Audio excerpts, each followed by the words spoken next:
Good morning and happy International Women's Day. This is a particularly special Women's Day because it is taking place in a situation of coronavirus and pandemic worldwide. And one of the big stories that has been emerging from the pandemic is the impact of the coronavirus on women and girls' rights. And the picture is not pretty, but the good news is that there are things that we can do about this situation as societies, as journalists, as people who care about women and girls' rights. It is my very great honor today to introduce you to two extraordinary women journalists who have played a very important leadership role when it comes to these questions. The first is Judy Caberia, and Judy is an award-winning multimedia journalist and media trainer who works with Journalists for Human Rights in Kenya as our gender media trainer. Judy brings over 16 years of experience in journalism to the craft. She's a dedicated journalist with excellent spoken and verbal communication skills, and she has extensive knowledge in global journalism, human rights, and media development in East Africa and in Africa writ large. She is a 2015 fellow of the prestigious Edward R. Murrow Program for Journalists in Washington. She's a media trainer for the Professional Development Program of the Graduate School for Media and Communications at the Aga Khan University in Nairobi. And she's also been an international consultant with the United Nations Development Program on journalism training in South Sudan. Before all of this work, she worked as a journalist and later as an associate editor for Capital Group Limited, the proprietors of Capital FM. She's the board chair of Africa Check Foundation in Kenya, a subsidiary of Africa Check Trust, Africa's leading independent fact-checking organization.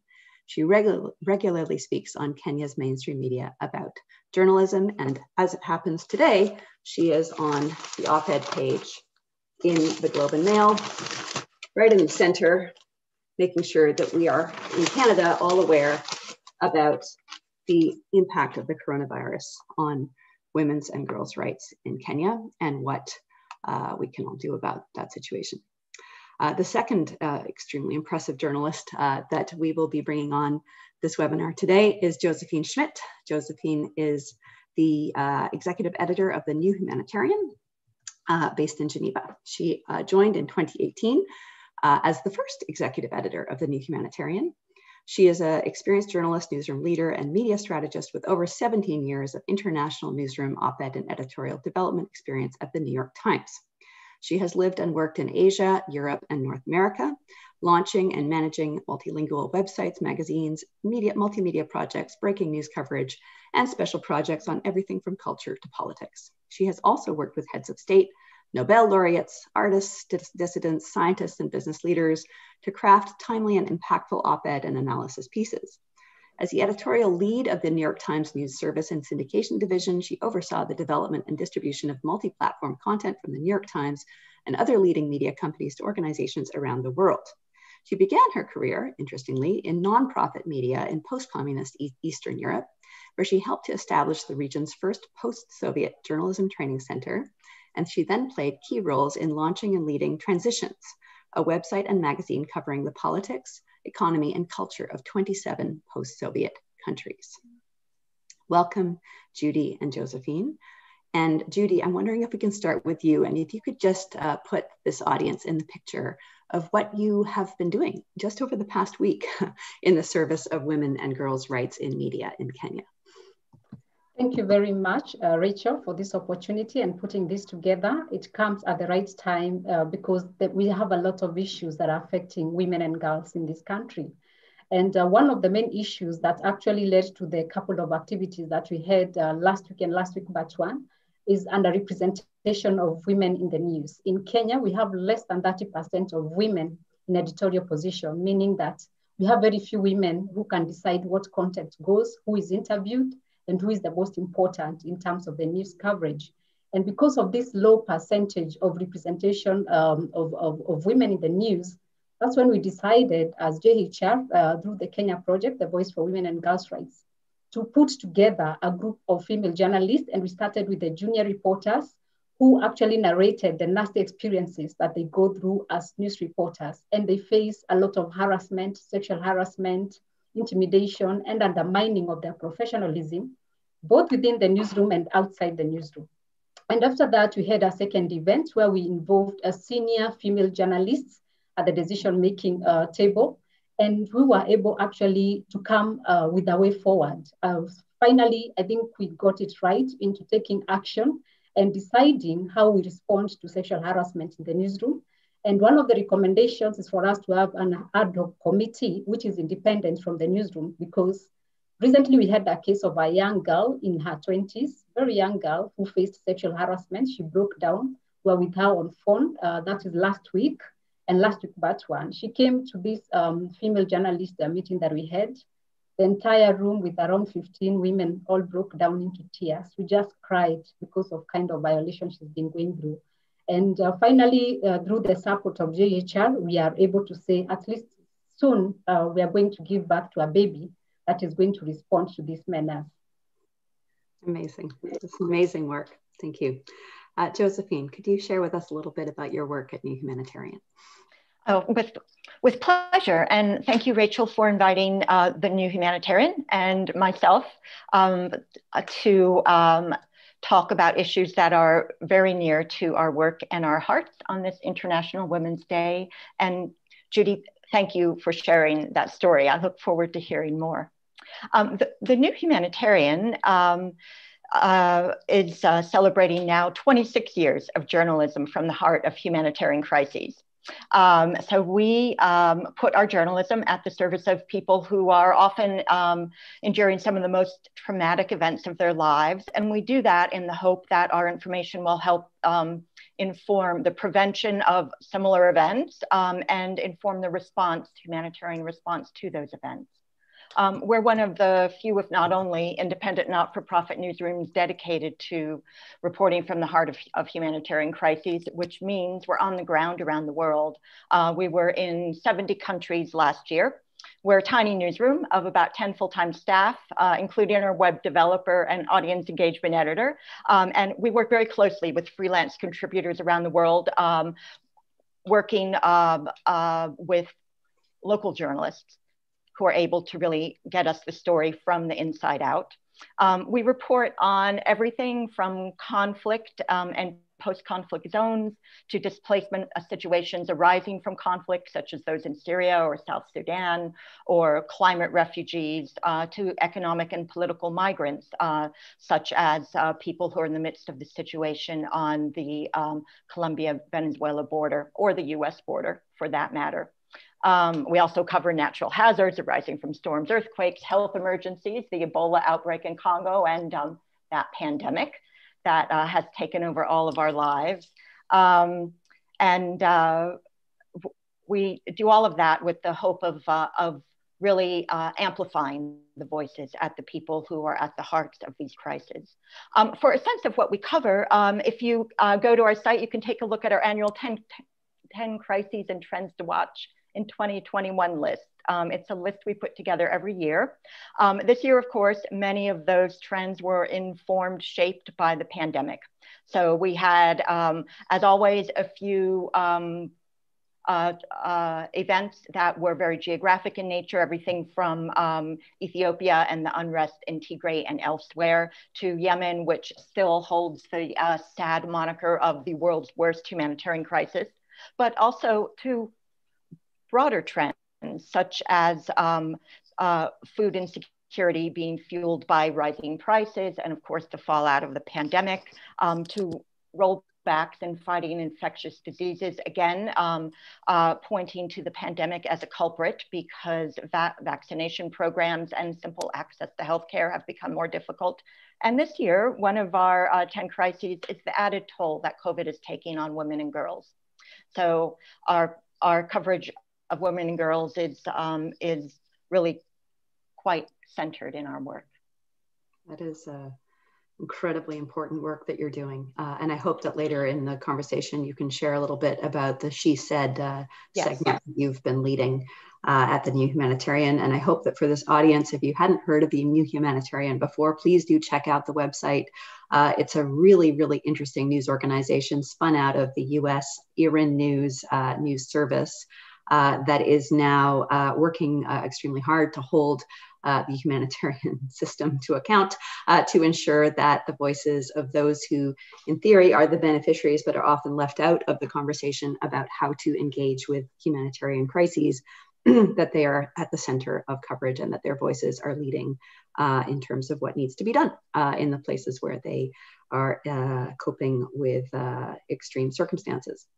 So thank you very much, Josephine, and we'll hear more shortly, but I'm going to turn back to Judy for a minute. And Judy, could you share with us a little bit, you alluded to it a little bit in your opening remarks, what has been the impact of the coronavirus on women working in the media in Kenya? You'd mentioned that, you know, the statistics are already not good, less than 30% of women working in decision-making roles. But what has this all meant in terms of women's ability to work in media in Kenya? Yes, actually, up to now, we are grappling with the massive job losses, especially among female journalists, because when Corona came, over 400 journalists lost their jobs. Unfortunately, majority of these journalists are female journalists. And one of the reasons that is used to target on female journalists is about, is she likely to get married? Is she likely to be pregnant? Is she likely to take maternity leave? There's nothing professional that is looked at a woman when she's supposed to be laid off. And because of, being a woman, that is why they become the almost obvious target. And we've ended up losing very good journalists. And I can tell you from experience, when a woman is in the newsroom, first they're given softer subjects, launch of a soap, launch of, t-shirt or something of the sort. And so it becomes very difficult to climb her way up there. And the biggest challenge, of course, is like sexual harassment and this form of intimidation. If somebody is facing sexual harassment or is being undermined at work, then it means their performance will be quite low. If their performance is quite low, then this woman cannot get to the top level. And that's why we have a lot of women leaving the newsrooms prematurely. Others underperform, yet they have the capability to perform. And this is why through JHR, we really hope that the kind of effort that we are employing in the programs that we have, including training female journalists, because in all our trainings, we always ensure majority of the beneficiaries are women. And actually, we've had fantastic story proposals that women are sending to us. And for us, this is a win-win situation, because apart from, empowering the women with the skills and the knowledge, especially to report from a human rights perspective, and also to inject gender sensitivity in reporting, we hope this is also going to close the gaps, because again, when we look at how women are covered in media, we see a lot of stereotyping. We see women not recognized as news sources, because again, we have like only 30%, 35% of women are regarded as sources. Whereas we have fantastic women who've done fantastic things in this country. But for some reason, you just find that the coverage of these women is quite low in the media. But we hope through this kind of training that we are offering at JHR, we are likely to see a change, because most of the stories that have come forward are looking at issues of underage pregnancies, teen mothers, female genital mutilation. And I'll discuss this later as we move forward, because these are some of the serious things that we think that have already taken us really back when you talk about empowering girls and women. And actually for us, COVID-19 has been like the shadow pandemic that unfortunately is not being given the seriousness in terms of resources, the time, and the programs that are being designed. Yeah. All themes that I've heard echoed around the world in some of our other programs, Judy, but thank you for crystallizing them so effectively. Josephine, what have you been experiencing and seeing in your networks in terms of how coronavirus has affected women's ability to work in media? Yeah, well, Judy, the story you tell is very familiar, because I think it's happening around the world when we talk about large layoffs and salary cutbacks and even wholesale shuttering of media outlets, with women losing jobs. And as they lose jobs, they lose voice. And as they lose voice, the access to women's stories and information on women's issues diminishes greatly. I think for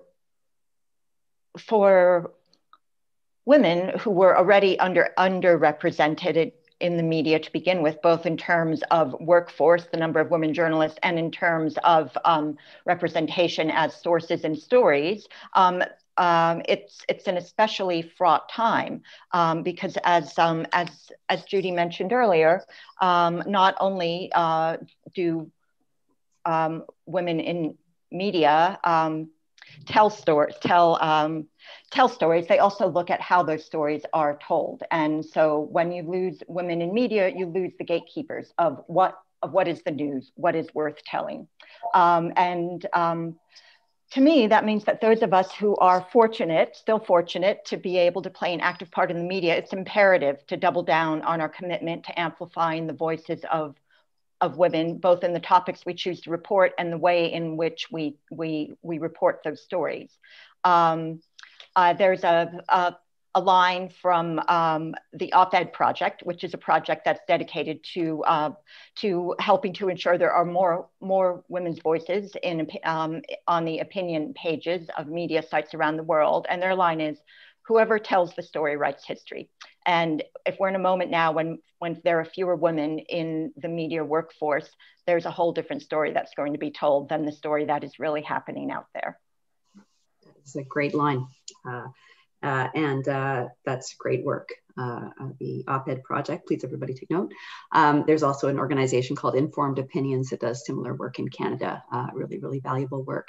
And if there are news editors and directors out there watching this webinar, please check out both of those projects, because one of the goals here is to ensure that we have more women being quoted as sources and as experts and being featured in order to ensure that those narratives are shared and that women's perspectives are better understood and better working to frame the experiences that we're going through. And the situation in Canada is no different. An RBC study came out late last week that indicated that over 100,000 women have left the workforce of working age. The figure is 10 times smaller than men. And to be clear, we're not saying in this webinar that men have not suffered in the course of the pandemic. Of course they have. Everyone is suffering as a result of this pandemic. But the impact, at least in Canada, based on these numbers from RBC, is 10 times greater in terms of the numbers of women who have left the workforce, whether it has been because they've been pushed out, because to your point, Judy, there is this situation where often there's an assumption that there's a boyfriend or a husband or some sort of other support that the woman can rely on, and therefore her job is less important and less necessary to protect, or a scenario where women are simply facing other problems. But in any event, let's move on to the next topic. And Judy, if you could share with us a little bit about what the broader impact of the coronavirus has been on women and girls' rights in Kenya. Yeah, Rachel, actually COVID-19 just showed us the ugly face of violations against girls and women. Working as a journalist reporting on human trafficking, I just came, very close to incidences that I think I'll never forget in my life. Seeing very young girls at the age of 11, pregnant, and worried how they are going to give birth and not even understanding or even not knowing who the father of the child is. And, even the innocence or even trying to understand what happened to them. Some of these images I'll never forget. And I keep on remembering this girl who has just turned 11, and now she's a mother taking care of a child breastfeeding a child. And her education has been cut short. She probably may never go back to school, but I hope someday we'll be able to rally some CSOs to be able to get her back to school. And this is the first time, actually, I thought my role as a journalist went beyond reporting, trying to become like the police or a lawyer or something, because some of the things that I saw didn't allow me as a human being just write a story and walk away. It went to trying to follow up, get justice, get them into a shelter house, get them some sort of support, some food, some clothes. This is what it changed from becoming a journalist to becoming like sort of a humanitarian and law and everything else. And the second story that I'll never forget is this 4-year-old girl who was defiled, only at the age of 4. And I tried my best going to the children's officer, trying to get her, just trying to get this guy behind bars. And up to now, this file is gathering dust at the police station. And these are just a few of the cases that we saw, because by June 2020, schools closed in Kenya in March 2020. By June 2020, we had about 152,000 girls who are pregnant. You know, these are pregnant girls.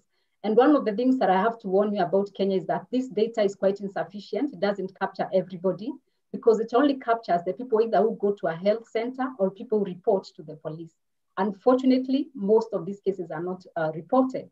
Only now an upsurge of backdoor abortions has also been reported.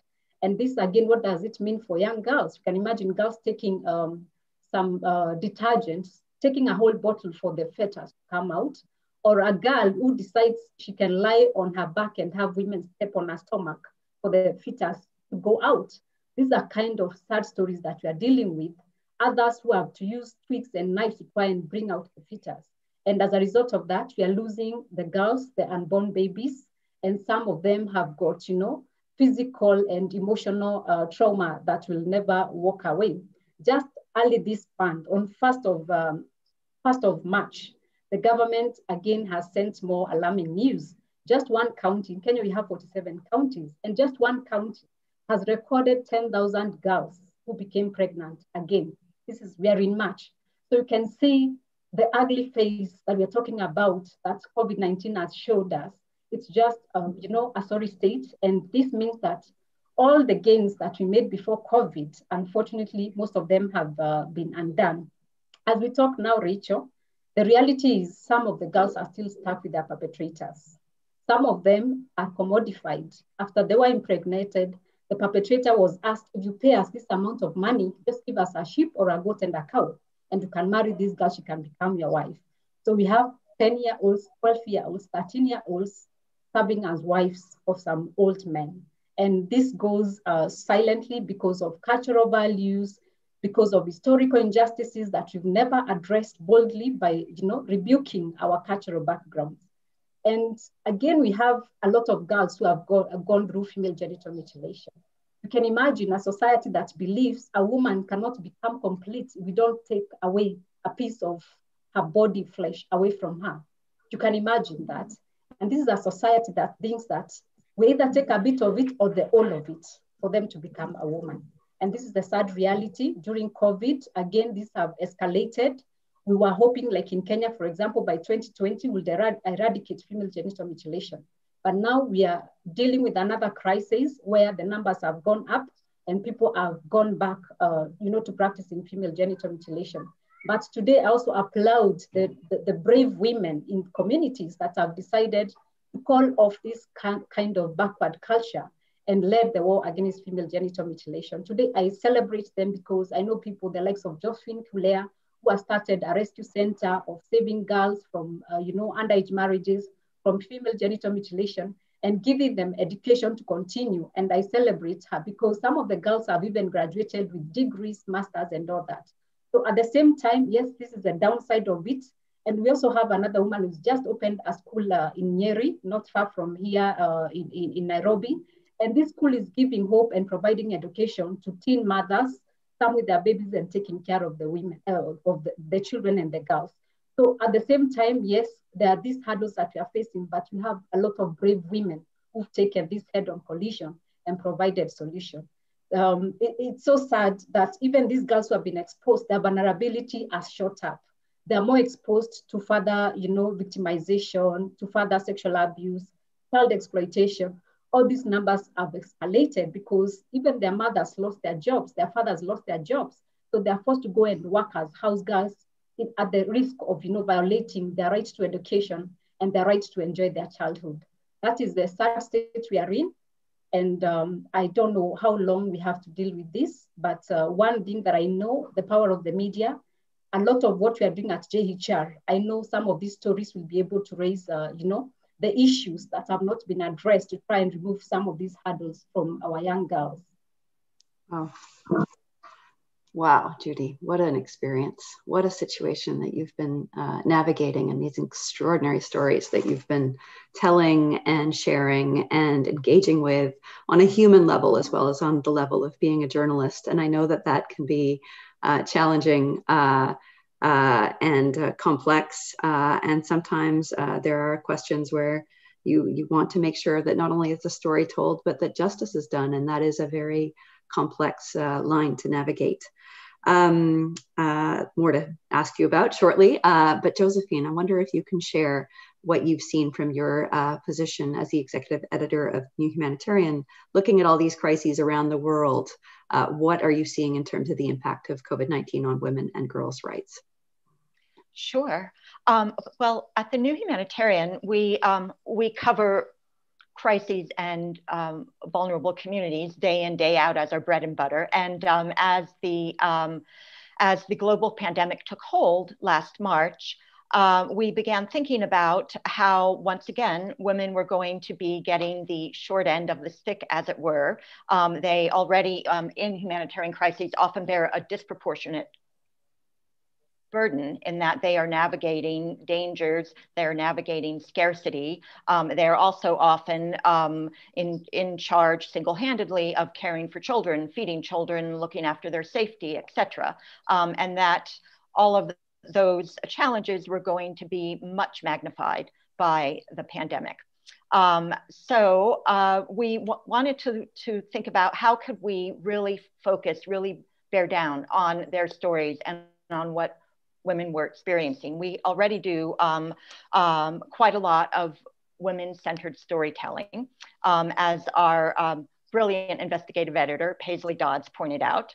And she suggested that we spend some time really finding women and asking them how they are experiencing the pandemic. So that led to our launching the She Said series, Women's Lives, Women's Voices. And the point of this series is to have women tell stories in their own words. So it's not only the stories we tell, which are stories that are their stories, but that they are told through their words and through their voices, that we're not picking out a woman and representing her as a victim, as a refugee, as someone who is waiting for something to happen. We are representing her, talking to her, having her tell her story in an active way.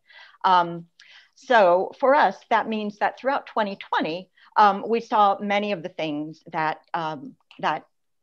Judy mentioned. Everything from, of course, an increase in GBV, which there's been plenty of media attention around the world to this, as of course the entire world has become a crisis situation, really for the first time in my memory, perhaps in all of our memory.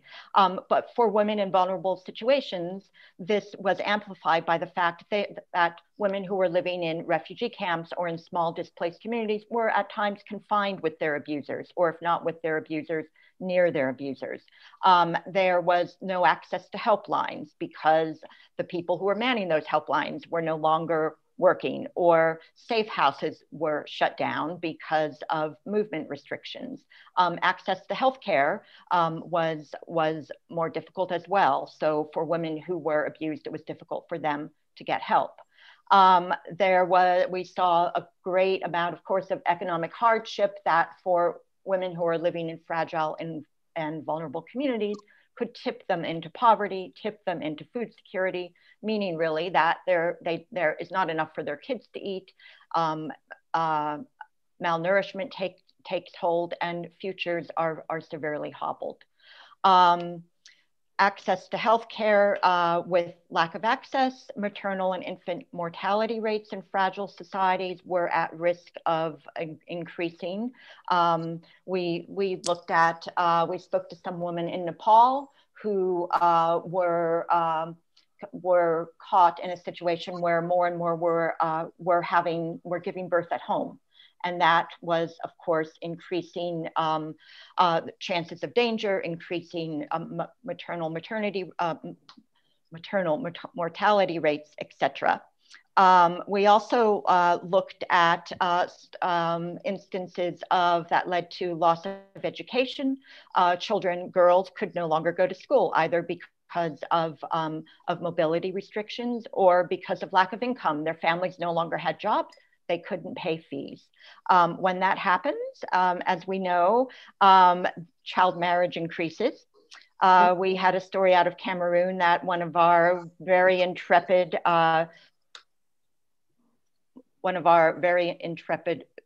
young journalists did. It required a 24-hour bus ride, of course, winning the trust of young girls, one of whom had been married off at 16 because her father, who was a herder, did not want another mouth to feed. He had lost income, and she would not be returning to school when the schools opened again. And one thing that we saw over and over again is that for many women around the world, COVID-19 did not represent one problem or one challenge to overcome. What it did was it amplified existing challenges and just made everything that much harder. I think that's a really insightful and important point. There's been this sort of cascading effect where situations where a woman, for example, had a tenuous hold on a job, and then she had to homeschool her kid as well as work from home or other types of accommodations that needed to be made, and it just made it that much harder to hold on to those positions, let alone thrive in them. And meanwhile, we're seeing all these other cascading effects as women and girls leave formal workplaces, leave education, and become ever more vulnerable to situations such as child marriage, such as being trafficked. Judy, I know you've done a lot of work on the issue of human trafficking in particular. I'm wondering if you can share for this audience some examples of the work that you did and the impact that it had. Just on the theme of, whilst this is all terrible, it also means that there's an awful lot that we can do, both as journalists and Josephine and I sitting in our roles in the international community, things that we can do. But if you could share what you did in Kenya with your coverage of human trafficking for this audience, that'd be great. Yes, when COVID was first announced in Kenya in March, one of the things actually I realized was I received was a distress call from a girl who got my number from some security officer. And she told me that they were locked up in some, a small tiny room in one of the slums, not far, just a few kilometers away from Nairobi. And it was like 29 girls stacked together in one room. When I actually entered there, I just found them sleeping on the floor. They'd not eaten for several days. Some were sick. They didn't have access to medication. But the agent had already locked them inside and left. So the police came and they rescued them. And by the time they were rescuing them, we had travel restrictions across the country. So these women, majority of them were not able to travel because they come from the remote parts of the country. And some of them were arrested in that process. So you can imagine now, would I go write the story or would I first try to get them, get them clearance for them to travel? So again, I started calling the police officers, the connection that I had, and at least we managed to get them together with the CSO as well. We had very good CSOs, and together we were able to push for them to be allowed to travel back to where they came from. And I did that story, and at the same time, I was still receiving more calls from Kenyans who are trapped in the Middle East. We had some Kenyans in Lebanon and Saudi Arabia. They were kicked out of where they were working and thrown to the streets. And most of them do not have travel documents with them. The moment they get to where they work, first they exploited, slavery, sex exploitation, torture, and so many other violations that happen to them. And they're like slaves because without any identification or travel documents, you can't go anywhere. So again, we started, I wrote that story and I got calls from the immigration department. And again, together with the CSOs, we were able to try and repatriate some of them. It took a very long time, but through the pressure of the articles that I wrote, there was a lot of response and I would get calls from the immigration ministry, from the CSOs. And at the same time, we were doing a lot of outreach. I would go and talk to the younger women to try and tell them, they have to be very careful, especially when they are promised jobs, because traffickers target vulnerable people in the community. And that's why now with COVID-19 and women having lost their financial muscle, most of them are now vulnerable. And that's why I wrote another story where I warned about an upsurge of, human trafficking, because we have more vulnerable women who are being targeted by these traffickers.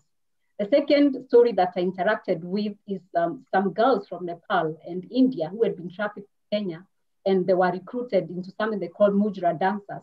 So mujra dancers, it's where young women are forced to dance and anybody is free to pick them up and go do with them whatever they want.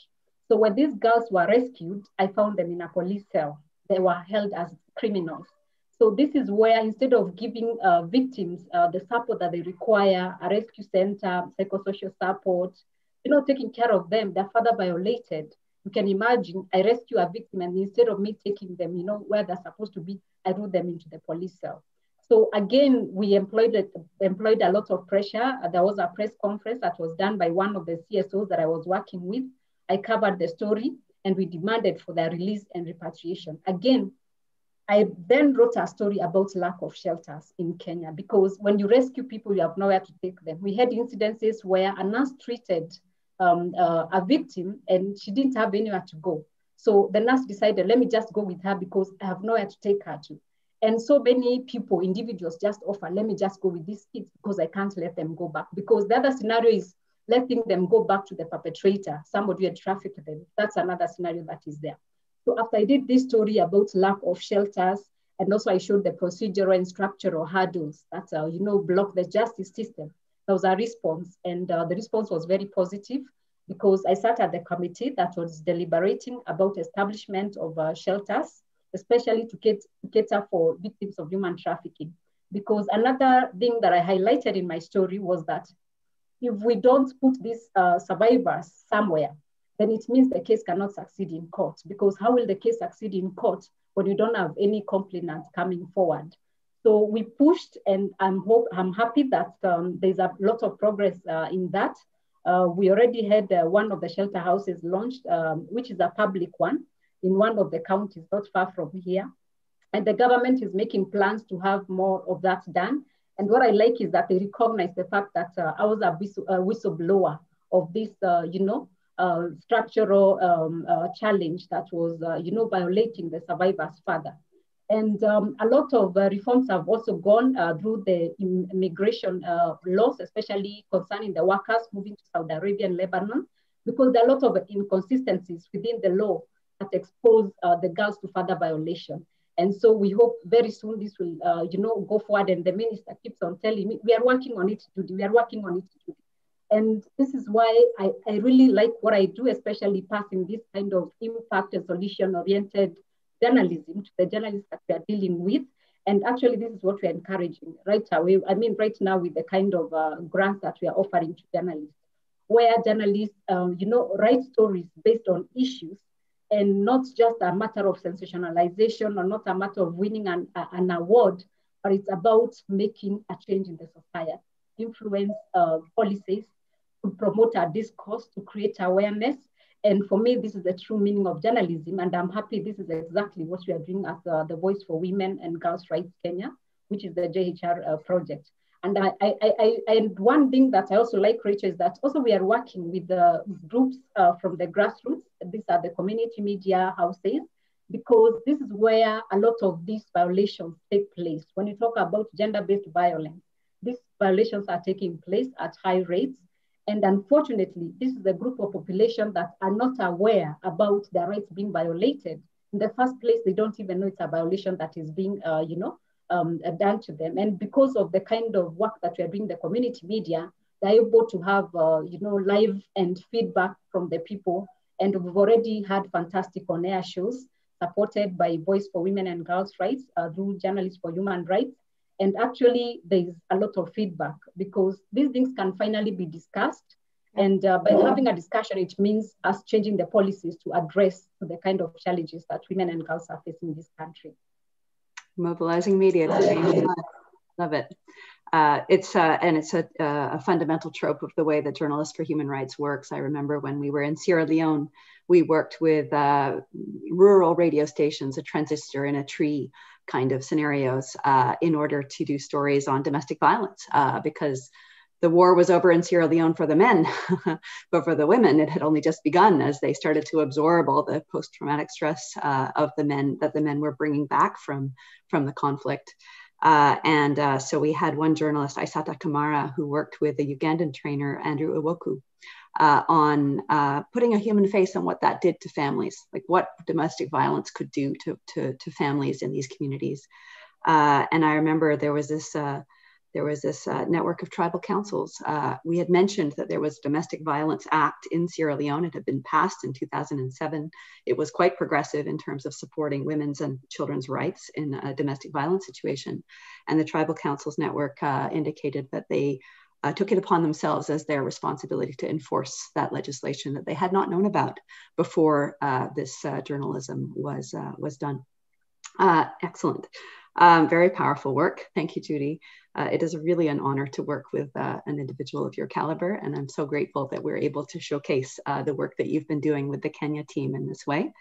Josephine, I'm wondering if you can share your thoughts in terms of what is the role of journalists? How can journalists lead in this moment where we're seeing this cratering of women's access to employment opportunity, other impacts on women's rights and women's and girls' rights? What can journalists do to address the situation? Yeah, I have three thoughts I'd like to share, and I think that they are all ways that we can perhaps, if not mitigate, at least draw attention to and create awareness of some of the challenges women, especially women in vulnerable situations, are facing during COVID-19, as well as those ongoing impacts of societal, political, economic assumptions and expectations around the lives of women and girls. So the first is to challenge dominant narratives about women's roles, about women's abilities, about their hopes. That's good practice for any journalist anywhere, really. Avoid assumptions, avoid the expected narrative, avoid the easy cause and effect explanations. To us at the New Humanitarian, nuance clearly articulated is a powerful, powerful tool. What we find time and again is if you go in and you're absolutely curious and you're looking at not only what did happen, but what could happen and why what happened took place, you get a much, much, much better story. One example is another one of our fabulous journalists, Stephanie Glinsky in Afghanistan, had noticed that there were very few women who were in data on COVID infections.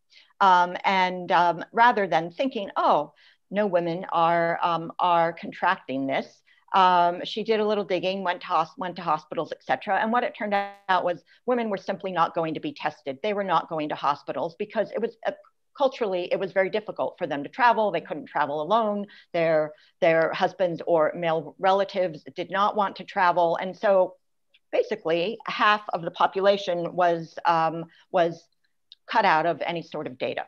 And that's a story we got by really asking what's not there and what's missing.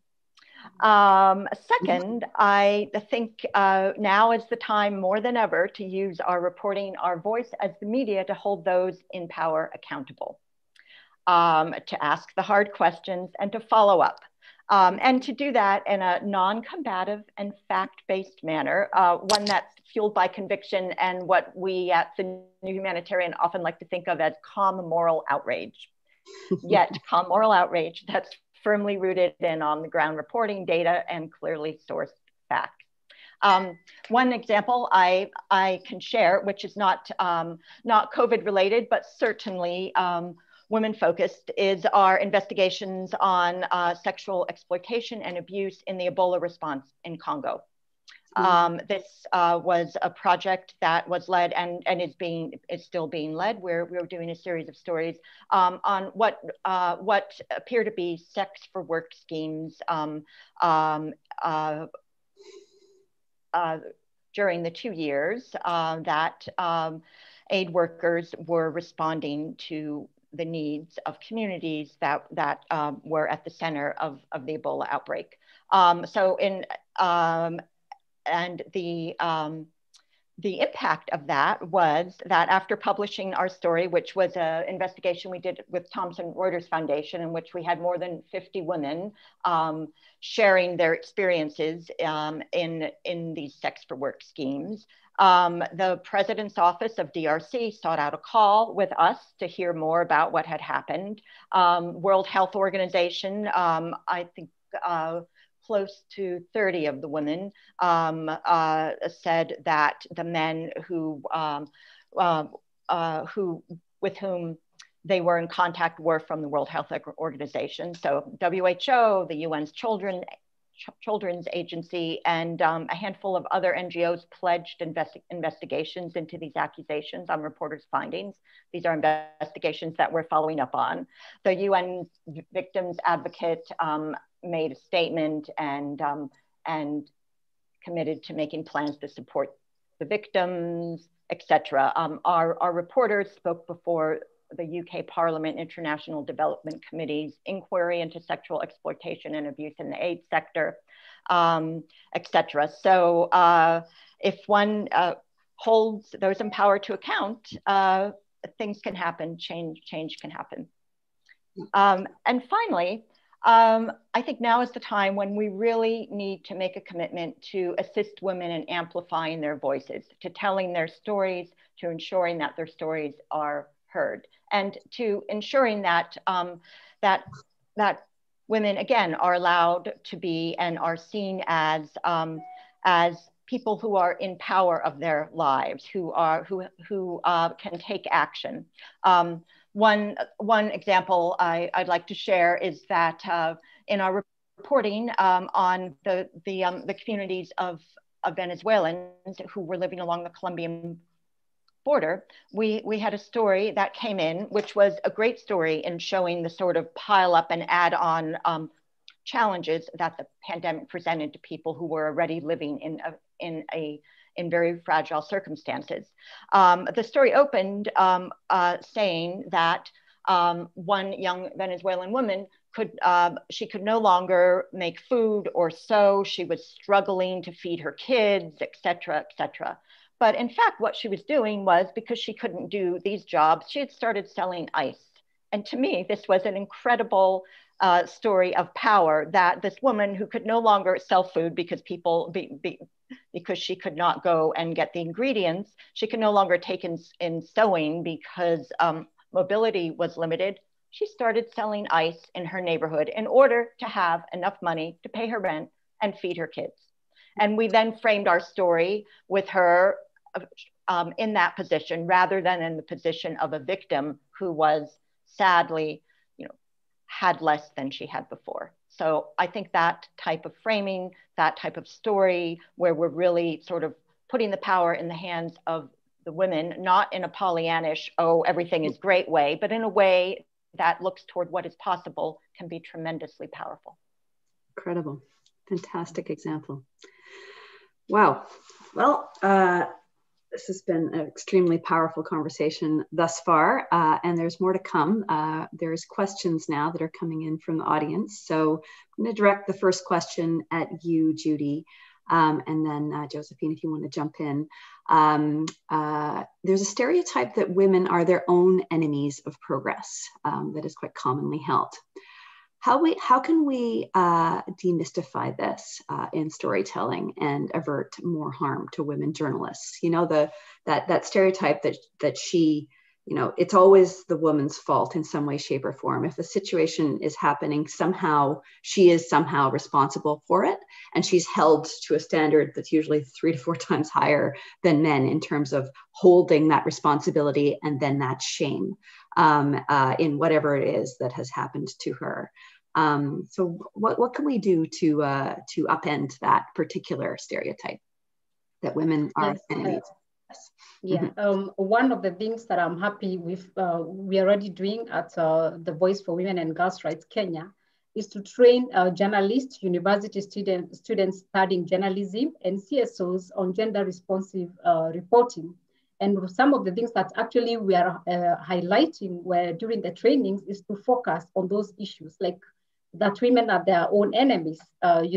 These are some of the things that actually, and we've been using examples because actually this is the weapon that has always been used to fight women, especially when they say they want to vie for, elective seats. And whenever they say that, the men start saying they cannot support a woman because women are their worst own enemies. And through this kind of training that we are doing, it's at university levels. And one of the things that we are doing when we capture university students who are joining the media industry, in a few years, they already come with, a more aware mindset, a more changed mindset, because at an early stage, they already know some of the terminologies and kind of stereotyping that is used to undermine women especially. And we've been also identifying some of the, phrases that are used again to look down at women. For example, if somebody is driving recklessly or somebody doesn't have a huge crowd, they're saying this one is like a woman. And so this goes on. And this is what is used against women when they're vying for political seats. And through this kind of reporting, especially on gender responsive reporting, journalists can even be able to know what is gender, because when you started reporting, a lot of journalists thought gender is supposed to be women. So we have again to be training them to differentiate between what is gender, what is sex. And this has really worked very well. My colleague Winnie Siombua is very good at it. And actually she's managed to do this because she comes from a human rights background and she's able to do that. Another thing, of course, that is done by my colleagues, for example, Mustafa Ndumbuya, is to talk about rights media. And the rights media, we have panel, and this panel shows when a story is covered, issues of accountability, participation, to ensure that all voices are represented and covered in the right way are, we see this reflected in the news content, because we have a scenario where a woman is asked, how do you balance becoming a politician and a family? But the same question cannot be directed to a man, yet a man is also a family man. So through this kind of training that we are giving to journalists, and actually I'm happy because in some of the stories we are getting, already we can see the impact of this kind of training. And also the working with the CSOs will also help demystify some of these, phrases that are always used to look down upon the woman and, continue to violate her father. And I've seen this one really working. And you can imagine now, Rachel, we've reached more than 200 journalists. We've also reached quite a huge number of CSOs, and we're still continuing with more and more engagements. And even the students in a few coming weeks, we are also going to roll it out to more students. We've already trained the first bunch of the students. And I know through this kind of training that we're offering, we are likely to see the media stand up against some of these, kind of disparaging remarks that are used to reduce the power of the woman. Josephine, what are your thoughts? Yeah, well, I would just like to add that I think we need to be very precise about the language we use when telling these stories. I mean, even down to, do we use victim? Do we use survivor? Of course, in the humanitarian world, the common terms are recipients and beneficiaries for people who who are basically the clients of aid. Recipients and beneficiaries are not very empowering words at all. So how do we take a more level-headed, or I might even say compassionate point of view when we are telling the story? And also, I think we also need to think about who is telling the story in terms of, when one is looking for voices of authority, who are we going to be those voices of authority? Are we taking a 360-degree look at the situation, or are we just sort of plugging in, a representative from this organization and someone from the authorities who will speak, who more often than not are men? So I think we'd be very careful about the language we use and who are we asking to help tell the story. Yeah. And you raise an interesting point that I know is a trope of the training work that Judy and her team are doing in Kenya. Judy, can you speak to the role of men? We talk about Women's Day, we talk about women's issues, we talk about women and girls' rights. And often in all the language of women's and girls' rights and issues, we occlude the role of men. What is, constructively speaking, the role that men can play here in this work? Yes, when we talk about equality, this war cannot be won by only women alone. And it's been very interesting actually to see men take a step forward and actually stand for the rights of women and girls. And one thing I like about our boss here in Kenya, Sami Moriah, actually is one of the men, including as well as Mustafa and Bernard. I mean, we have these three men in our office, and I think it starts within that village, within that home. And I consider the office to be like, you know, our home. And already when you see the men taking the lead in terms of talking about equality, talking about, you know, supporting girls and women to access education, to participate in elections and in public life, I think for me, that's where it starts. And in Kenya, interestingly, the other day we had a campaign led by men, and it's called Men End FGM. And we have so many other organizations that are men-led, calling for the rights and protection of girls and women. And I think when we have the voice of the man, it's very powerful when a man stands and says, because like in our society, the man is elevated. The man is seen as, you know, the head and the woman is below. So when the voice comes from the man saying that we need to protect girls from female genital mutilation, that we need girls who became mothers allowed back to school, there's power to that. And actually, the society tends to believe it. And that's why I think the more we involve men in this conversation, the more we allow men to join and actually lead this process, I think we are really going to achieve a lot, because we have really deep-seated, you know, cultural, socioeconomic, and historic barriers that are blocking women.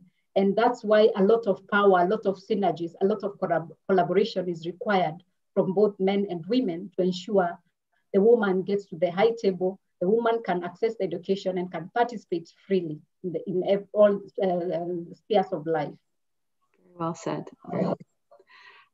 Josephine, and going back to your point about being very careful about the kind of language we use, but one of the things that's always struck me as a journalist is how women's issues often encompass things like rape and sexual harassment. And what tends to be left out is who's doing the rape and who's doing the harassing.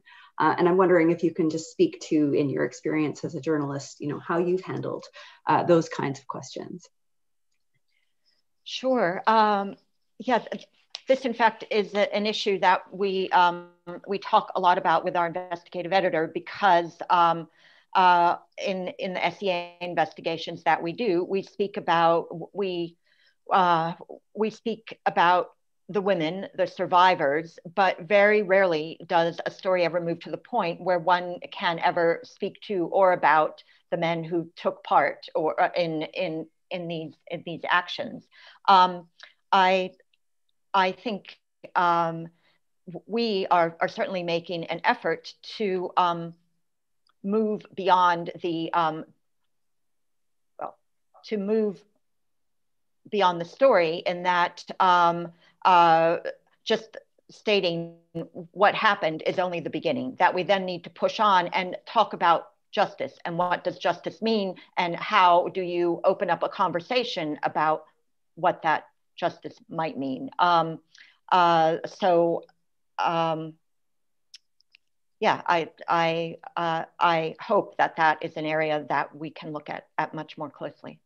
Mm-hmm. No, it's something that has always struck me as an anomaly of this area of journalism and coverage, is that these issues tend to be put in as blocks as women's issues when they actually have society-wide implications, and often the women are not the ones who are creating a lot of these challenges. So to Judy's point, we want to, engage men constructively and invite them in as allies in this process. But also, I think it's important to find the right ways and language to hold men to account for their behavior. And that is the piece that gets very complicated very quickly, because it's in particular when you're talking about questions of sexual exploitation and abuse, that is a very challenging conversation to have. But I think with women like you in leadership roles, we're going to be seeing a lot more of that kind of accountability journalism through this pandemic and beyond. We're now at time, which is a regret because this was an incredibly fruitful and powerful conversation. As you were speaking, Josephine, I was reminded of that quote that if hard work was truly remunerated, then all the women of sub-Saharan Africa would be multimillionaires. That never could I say that. That has been so much something that has been confirmed and reconfirmed for me as I do my work and work with people like Judy and so many others across sub-Saharan Africa and beyond. I hope that through this time, as all of these inequalities become so apparent, we are able as an international community to engage with them and make change happen and really put economic power into the hands of those who are best placed to make best use of it, such as the woman who went from selling food to ice because that's what she could do in that context in order to take care of her kids and feed her family. Amazing work, both of you. Thank you so much for coming onto this webinar, and happy International Women's Day. On we go.